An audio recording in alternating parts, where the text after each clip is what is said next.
ओम शांति। आज 24 मार्च 2022 के बाबा के अनमोल मधुर महावाक्य सुनेंगे। आज की मुरली में बाबा कहे, बच्चे तुम्हें पढ़ाई बहुत अच्छे से करनी है।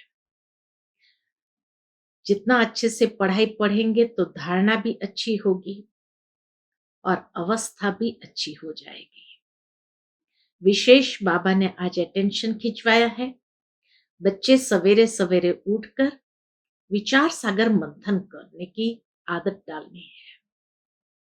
साथ ही बाबा कहे, तुम बच्चों को ऐसा पुरुषार्थ करना है जो पास विथ ऑनर हो जाओ।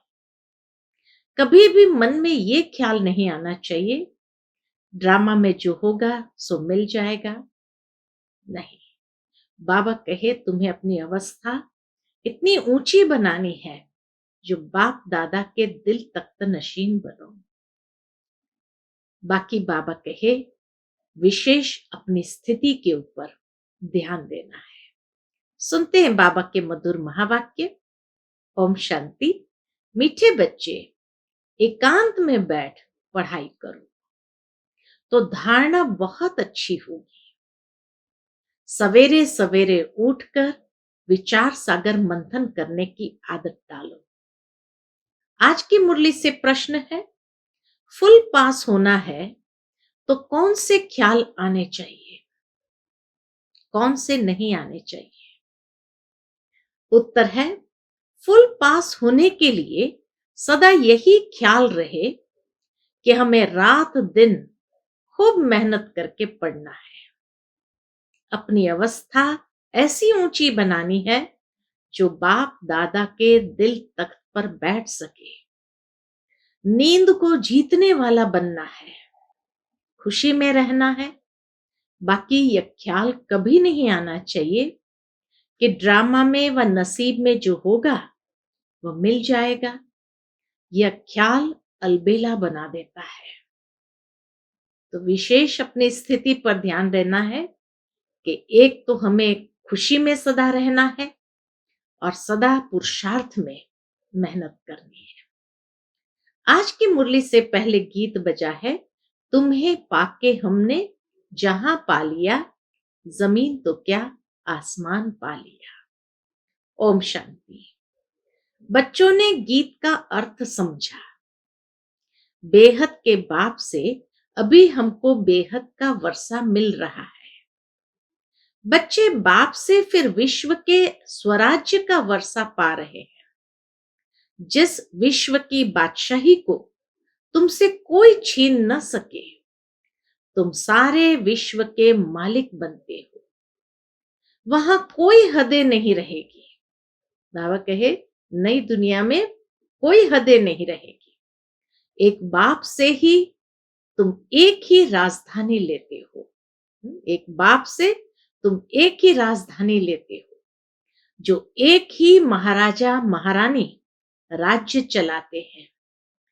एक बाप फिर एक राजधानी जिसमें कोई पार्टीशन नहीं। तुम जानते हो, भारत में एक ही महाराजा महारानी लक्ष्मी नारायण की राजधानी थी। सारे विश्व पर राज्य करते थे। उसको अद्वैत राजधानी कहा जाता है, जो एक ने ही स्थापन की है तुम बच्चों द्वारा। बाबा कहे, एक ही राजधानी और एक ही बाप ने स्थापन की है तुम बच्चों द्वारा।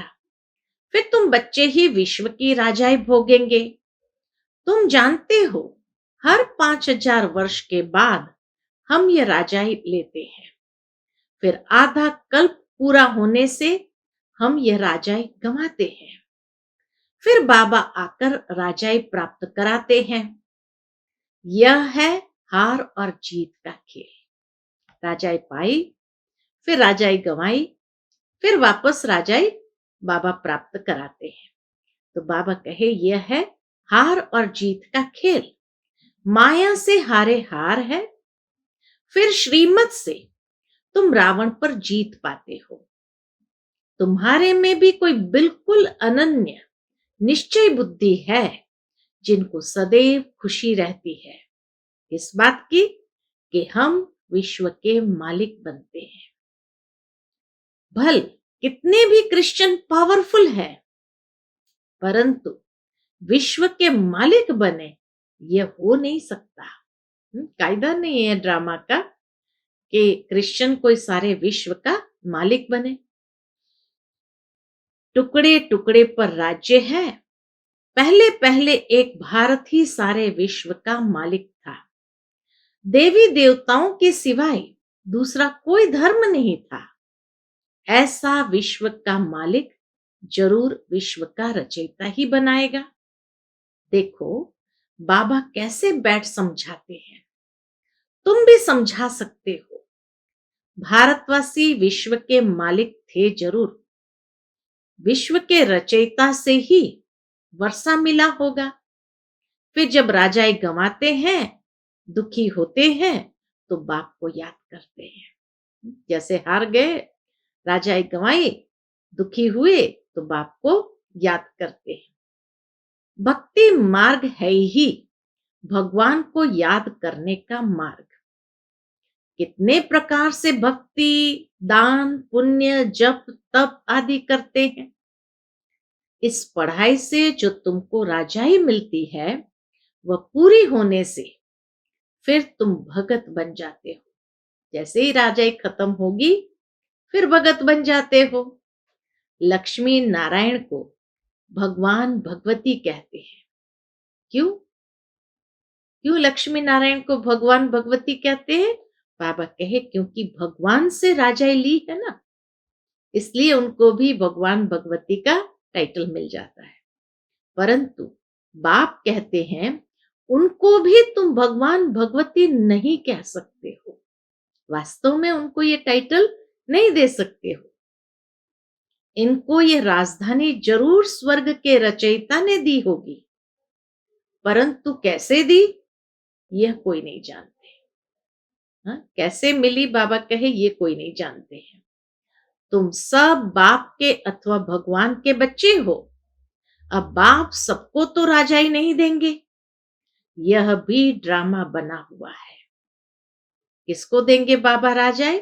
भारतवासी ही विश्व के मालिक बनते हैं। अभी तो है ही प्रजा का प्रजा पर राज्य। अपने को आपे ही पतित भ्रष्टाचारी मानते हैं। इस पतित दुनिया से पार जाने के लिए खेवैया को याद करते हैं कि आकर इस वैशालय से शिवालय में ले चलो। एक है निराकार शिवालय, निर्वाण धाम। दूसरा फिर शिव बाबा जो राजधानी स्थापन करते हैं, उनको भी शिवालय कहते हैं। तो वास्तव में एक है परम धाम शिवालय, दूसरा शिव बाबा द्वारा स्थापन किया हुआ राजधानी, उसको भी शिवालय कहा जाता है। और तीसरा शिव बाबा ब्रह्मा तन में अवतरित होते हैं, तो ब्रह्मा तन भी शिव बाबा का शिवालय है। तो बाबा कहे दूसरा फिर शिव बाबा जो राजधानी स्थापन करते हैं, उनको भी शिवालय कहते हैं। सारी सृष्टि ही शिवालय बन जाती है। तो यह साकारी शिवालय सतयुग में, वह है निराकारी शिवालय निर्वाण धाम में। यह नोट करो। समझाने के लिए बच्चों को पॉइंट्स बहुत मिलती है। फिर अच्छी रीति मंथन भी करना चाहिए। बाबा जो पॉइंट्स देते हैं उसका अच्छी रीति मंथन भी करना चाहिए। जैसे कॉलेज के बच्चे बचपन में सवेरे सवेरे उठकर अध्ययन करते हैं। सवेरे क्यों बैठते हैं? बाबा कहे सवेरे क्यों बैठते हैं? क्योंकि आत्मा विश्राम पाकर रिफ्रेश हो जाती है। एकांत में बैठ पढ़ने से धारणा अच्छी होती है। सवेरे उठने का शौक होना चाहिए। कोई कहते हैं हमारी ड्यूटी ऐसी है, सवेरे जाना पड़ता है। तो बाबा क्या कहे? अच्छा शाम को बैठो। सवेरे अगर जाना पड़ता है, अमृत वेले का योग नहीं कर पाते हैं, अच्छा शाम को बैठो। शाम के समय भी कहते हैं देवताएं चक्कर लगाते हैं। क्वीन विक्टोरिया का वजीर रात को बाहर बत्ती के नीचे जाकर पड़ता था। बहुत गरीब था, पढ़कर वजीर बन गया। सारा मदार पढ़ाई पर है। बाबा कहे सारा मदार ही पढ़ाई पर है। तुमको तो पढ़ाने वाला परम पिता परमात्मा है। इतना नशा चढ़ाता है बाबा कि पढ़ाने वाला कौन, कोई साधारण नहीं है। तुमको ये ब्रह्मा नहीं पढ़ाता, न श्री कृष्ण, निराकार ज्ञान का सागर पढ़ाते हैं। उनको ही रचना के आदि मध्य अंत का ज्ञान है। सतयुग त्रेता आदि, फिर त्रेता के अंत द्वापर की आदि, उनको मध्य कहा जाता है। सतयुग त्रेता आदि, फिर त्रेता का अंत, द्वापर की आदि, उनको मध्य कहा जाता है। यह सब बातें बाबा समझाते हैं। ब्रह्मा सो विष्णु बन 84 जन्म भोगते हैं, फिर ब्रह्मा बनते हैं। ब्रह्मा ने 84 जन्म लिए व लक्ष्मी नारायण ने 84 जन्म लिए, बात एक हो जाती है। आत्मा तो एक ही है। तो इसीलिए बाबा कहे ब्रह्मा ने 84 जन्म लिए व लक्ष्मी नारायण ने 84 जन्म लिए, बात एक हो जाती है। इस समय तुम ब्राह्मण वंशावली हो, फिर तुम विष्णु वंशावली बनेंगे, फिर गिरते गिरते तुम शूद्र वंशावली बनेंगे। तो इस समय हम ब्राह्मण वंशावली, फिर विष्णु वंशावली, फिर गिरते गिरते वापस शूद्र वंशावली बनेंगे। ये सब बातें बाप ही बैठ समझाते हैं। तुम जानते हो हम आए हैं बेहद के बाप से श्रीमत पर चल विश्व के महाराजा महारानी बनने के लिए। प्रजा भी विश्व की मालिक ठहरी। इस पढ़ाई में बड़ी होशियारी चाहिए। जितना पढ़ेंगे पढ़ाएंगे उतना ऊंच पद पाएंगे। ये बेहद की पढ़ाई है, सबको पढ़ना है। सब एक से ही पढ़ते हैं। फिर नंबरवार कोई तो अच्छी धारणा करते हैं, कोई को जरा भी धारणा नहीं होती है। नंबरवार सब चाहिए। राजाओं के आगे दास दासियां भी चाहिए। दास दासियां तो महलों में रहते हैं, प्रजा तो बाहर रहती है। वहां महल बहुत बड़े बड़े होते हैं। सतयुग में महल भी बहुत बड़े बड़े होते हैं। जमीन बहुत है, मनुष्य थोड़े हैं। अनाज भी बहुत होता है, सब कामनाएं पूर्ण हो जाती है। पैसे के लिए कभी दुखी नहीं होते। पैराडाइज नाम कितना ऊंचा है। एक की मत पर चलने से तुम विश्व के मालिक बन जाते हो। वहां कहेंगे सतयुगी सूर्यवंशी लक्ष्मी नारायण का राज्य।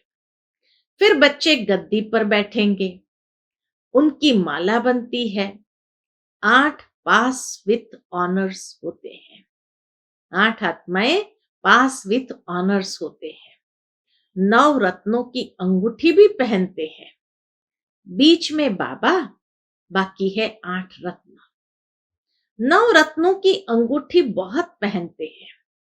यह देवताओं की निशानी समझते हैं। अर्थ तो समझते नहीं कि ये 9 रत्न कौन थे। माला भी 9 रत्न की बनती है। क्रिश्चियन लोग बाह में माला डालते हैं। बाबा के क्रिश्चियन लोग बाहों में माला डालते हैं। 8 रत्न और फिर ऊपर फूल होता है। 8 रत्न और ऊपर फूल होता है। यह है मुक्ति वालों की माला। बाकी जीवन मुक्ति अथवा प्रवृत्ति मार्ग वालों की माला में फूल के साथ युगल दाना भी जरूर होगा। अर्थ भी समझना है ना। शायद वह पोप की भी नंबरवार माला बनाते हो। शायद बाबा कहे वो पोप फर्स्ट सेकंड थर्ड ऐसे पोप की माला भी बनाते हो। इस माला का तो उन्हों को मालूम ही नहीं है, इसीलिए उन्होंने जो माला बनाई है हो सकता है पोप की हो। वास्तव में माला तो यही है जो सभी फेरते हैं। शिव बाबा और तुम बच्चे जो मेहनत करते हो, अब अगर तुम किसको भी बैठ समझाओ तो माला किसकी बनी हुई है तो झट समझ जाएंगे। तुम्हारा प्रोजेक्टर विलायत तक भी जाएगा। फिर समझाने वाली जोड़ी भी चाहिए। समझेंगे यह तो प्रवृत्ति मार्ग है। बाबा कहे वो भी समझेंगे, यह तो प्रवृत्ति मार्ग है। बाप का परिचय सबको देना है और सृष्टि चक्र को भी जानना है। जो चक्र को नहीं जानते हैं तो उन्हें क्या कहेंगे? बाबा कहे जो चक्र को नहीं जानते उनको क्या कहेंगे? सतयुग में तुम सर्वगुण संपन्न 16 कला संपूर्ण थे, अभी फिर बनते हो। तुम यह पढ़ाई पढ़कर इतने ऊंचे बने हो। वास्तव में बाबा कहे सर्वगुण संपन्न 16 कला संपूर्ण कैसे बने? तुम ये पढ़ाई पढ़कर इतने ऊंचे बने हो। राधे कृष्ण अलग अलग राजधानी के थे। स्वयंवर के बाद नाम लक्ष्मी नारायण पड़ा। लक्ष्मी नारायण का कोई बचपन का चित्र नहीं दिखाते हैं। सतयुग में तो किसकी स्त्री अकाले मरती नहीं है। सब पूरे टाइम पर शरीर छोड़ते हैं। रोने की दरकार नहीं, नाम ही है पैराडाइज।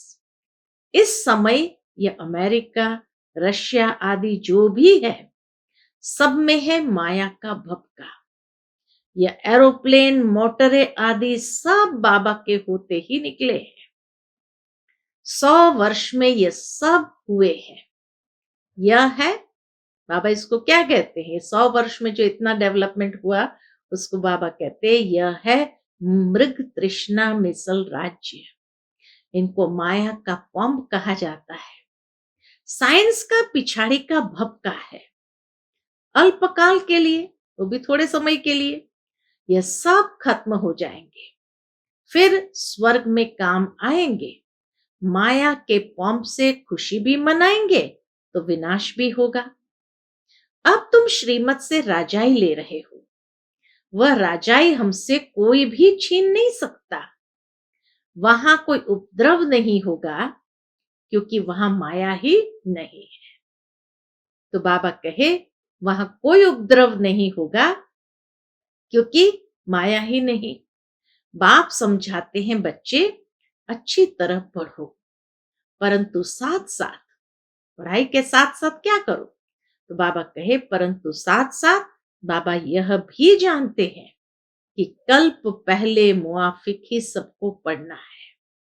जो सीन कल्प पहले चली है वही अब चल रही है। नरक को स्वर्ग बनाने का कल्याणकारी पाठ कल्प पहले मुआफिक ही चल रहा है। बाकी जो इस धर्म का नहीं होगा, बाबा कहे बाकी जो इस धर्म का नहीं होगा उसको यह ज्ञान बुद्धि में बैठेगा ही नहीं। बाप टीचर है तो बच्चों को भी टीचर बनना पड़े। विलायत तक यह पढ़ाने के लिए बच्चे गए हैं। इंटरप्रेटर भी साथ में होशियार चाहिए। मेहनत तो करनी है। तुम ईश्वरीय बच्चों की चलन बहुत ऊंची चाहिए। हाँ? बाबा कहे तुम ईश्वरीय बच्चों की चलन कैसी होनी चाहिए? बहुत ऊंची होनी चाहिए। सतयुग में चलन होती ही ऊंची और रॉयल है। यहां तो तुमको बकरी से शेरनी, बाबा क्या बनाते? यहां तो तुमको बकरी से शेरनी, बंदर से देवता बनाया जाता है। तो हर बात में निरअहंकारीपन चाहिए। बाबा कहे हर बात में निरअहंकारीपना चाहिए। अपने अहंकार को तोड़ना चाहिए।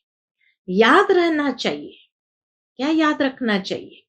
बाबा कहे याद रखना चाहिए जैसा कर्म हम करेंगे हमको देख और करेंगे। अपने हाथ से बर्तन साफ करेंगे तो सब कहेंगे कितने निरहंकारी है, सब कुछ हाथ से करते हैं, तो और ही जास्ती मान होगा। कहां अहंकार आने से दिल से उतर जाते हैं। बाबा कहे जिसके अंदर अहंकार आते हैं, अहंकार आता है वो दिल से उतर जाते हैं। जब तक ऊंची अवस्था नहीं बनी तो दिल पर नहीं चढ़ेंगे, तो तख्त पर बैठेंगे कैसे? नंबरवार मर्तबे तो होते हैं ना। जिनके पास बहुत धन है तो फर्स्ट क्लास महल बनाते हैं, गरीब झोपड़ी बनाएंगे। इस कारण अच्छी तरह से पढ़कर फुल पास हो, अच्छा पद पाना चाहिए। ऐसे नहीं कि जो ड्रामा में होगा अथवा जो नसीब में होगा, यह ख्याल आने से ही नापास हो जाएंगे। ड्रामा के ऊपर बैठना नहीं है। बाबा कहे ये ख्याल अगर आए तो फिर नापास हो जाएंगे। नसीब को बढ़ाना है, रात दिन खूब मेहनत कर पढ़ना है, नींद को जीतने वाला बनना है। रात को विचार सागर मंथन करने से तुमको बहुत मजा आएगा। बाबा को कोई बतलाते नहीं है कि बाबा हम ऐसे विचार सागर मंथन करते हैं, तो बाबा समझते हैं कि कोई उठता ही नहीं है। अगर बताते नहीं तो बाबा क्या समझेगा? कोई उठता ही नहीं है। शायद इनका ही पार्ट है विचार सागर मंथन करने का। ब्रह्मा बाबा का ही पार्ट है विचार सागर मंथन करने का। नंबर 1 बच्चा तो यही है ना। बाबा अनुभव बताते हैं, उठकर याद में बैठो, ऐसे ऐसे ख्याल किए जाते हैं। ये सृष्टि का चक्र कैसे फिरता है। ऊंचे ते ऊंचा बाबा है, फिर सूक्ष्म वतनवासी ब्रह्मा विष्णु शंकर, फिर ब्रह्मा क्या है, विष्णु क्या है। ऐसे ऐसे विचार सागर मंथन करना चाहिए। खुद ही बाबा कहे पढ़ाई पढ़ने के साथ साथ अंदर से सवाल पूछो, और सवाल पूछते हुए उसके ऊपर विचार सागर मंथन करना है। ये तरीका बाबा बताते हैं विचार सागर मंथन कैसे करना है। अच्छा, मीठे मीठे सिकिलते बच्चों प्रति माता पिता बाप दादा का याद प्यार और गुड मॉर्निंग। रूहानी बाप की रूहानी बच्चों को नमस्ते। हम सब रूहानी बच्चों के रूहानी माता पिता बाप दादा को याद प्यार, गुड मॉर्निंग और नमस्ते। नमस्ते। शुक्रिया बाबा, शुक्रिया। आज की मुरली से धारणा के लिए मुख्य सार है। पहली पॉइंट, जो कर्म हम करेंगे हमको देख और करेंगे, इसलिए हर कर्म पर ध्यान देना है। बहुत बहुत निर्माणचित निरहंकारी बनना है, अहंकार को तोड़ देना है। दूसरी पॉइंट, अपना नसीब यानी तकदीर ऊंचा बनाने के लिए अच्छी रीति पढ़ाई पढ़नी है। सवेरे सवेरे उठकर बाप को याद करने का शौक रखना है। आज का बाप दादा का मधुर वरदान हम बच्चों के प्रति है। त्रिकालदर्शी स्थिति द्वारा मूंझने की परिस्थितियों को मौज में परिवर्तन करने वाले कर्म योगी भव। त्रिकालदर्शी स्थिति द्वारा मूंझने की परिस्थितियों को मौज में परिवर्तन करने वाले कर्म योगी भव। जो बच्चे त्रिकालदर्शी है वे कभी किसी बात में मूंझ नहीं सकते, क्योंकि उनके सामने तीनों काल क्लियर है। जब मंजिल और रास्ता क्लियर होता है तो कोई मूंझता नहीं। त्रिकालदर्शी आत्माएं कभी कोई बात में सिवाय मौज के और कोई अनुभव नहीं करती। चाहे परिस्थिति मुंझाने की हो, लेकिन ब्राह्मण आत्मा उसे भी मौज में बदल देंगी, क्योंकि अनगिनत बार वह पाठ बजाया है। यह स्मृति कर्म योगी बना देती है। वह हर काम मौज से करते हैं।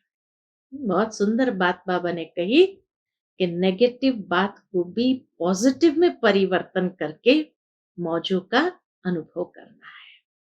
उसी का नाम कर्म योगी है।